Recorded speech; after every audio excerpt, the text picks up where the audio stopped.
और जो बड़ा लड़का था उसकी शादी हुई थी कहाँ? सुषपाल की बहन से।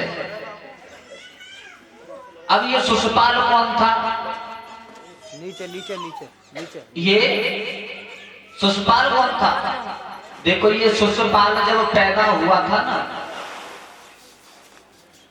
भगवान कन्हैया को भी मालूम था और सुषपाल को भी मालूम था कि मेरा वध इस दुनिया में कोई नहीं कर पाएगा सिर्फ कन्हैया के सिवा। जो रुकुम का साला था ना, ये जानता था। क्यों जानता था? जब ये पैदा हुआ था तो इसके 4 हाथ थे, 3 आंख थी, 3 आंखें थी सुषपाल की। और जब 4 हाथ थे, 3 आंखें थी, तो इसकी मां ने इसको छोड़ने का निर्णय किया कि अब हम इसको किसी को दान कर देंगे। तो एक बार ऋषि आ गए, ऋषि ने जवाब दिया इसको दान मत करो, कहीं भेजो मत। बोले क्यों? बोले इसको सबकी गोद में रखो। क्यों? बोलो जिसकी ये गोद में रखा जाएगा, एक समय पर इसके 2 हाथ गायब हो जाएंगे, एक आंख गायब हो जाएगी, ऐसा एक महान आदमी होगा और वो ही इसका काल बनेगा। तो बचपन में सबकी गोद में रखा था। तो ये बुआ का लड़का था, भगवान कन्हैया की बुआ का लड़का था। और जो कन्हैया ने इसको गोद में लिया सुषपाल को, तो सुषपाल के 2 हाथ टूट के नीचे पर जमीन पर गिर गए और एक आंख भी बंद हो गई, 2 ही आंखें रह गई।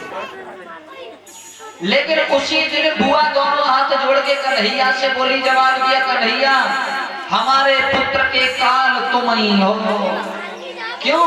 कि इसका दुश्मन जब प्राण जाएंगे तो तुम्हारे ही हाथों से जाएंगे।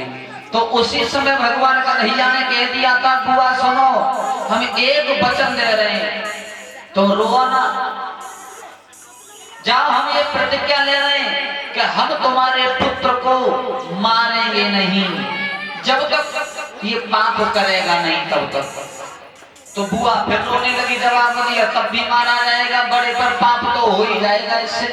तो कन्हैया ने कह दिया, जाओ बुआ, हम वरदान दे रहे हैं कि ये 100 पाप इसके क्षमा करेंगे हम, और अगर 101 पाप कर दिया तो हम इसका वध कर देंगे। बोल गोविंद भगवान की, वध कर देंगे। और ये आपको मालूम नहीं है कि भगवान ने 100 माफ किए थे सुषपाल की, सुषपाल के 100 पाप माफ कर दिए थे।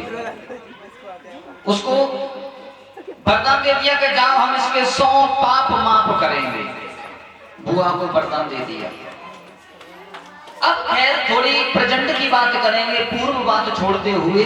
ये सुषपाल की बहन से विवाह हुआ था रुकुम का, और रुकुम की जो बहन थी रुक्मणी, ये छोटी सी कन्या थी घर में।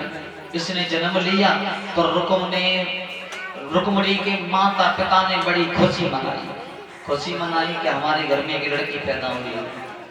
और देखते ही देखते ये रुक्मणी जवान हो गई, और जवान हो गई तो एक दिन इनके पिताजी ने शादी का विचार बनाया कि हम रुक्मणी का विवाह करेंगे।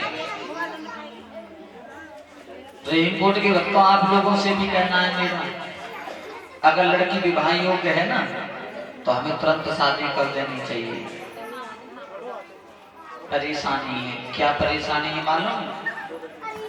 क्योंकि लड़की अगर शादी लायक है और उसके माता पिता शादी नहीं करते और घर में रखेंगे उसको, तो माता पिता को पाप लगता है। लेकिन कुछ माता पिता ऐसे होते हैं कि 26, 27, 28 साल की लली होगी और झूठ बोलते रहते हैं, कहाँ हमारी लली अभी तो 17 साल की है। ऐसा नहीं होना चाहिए।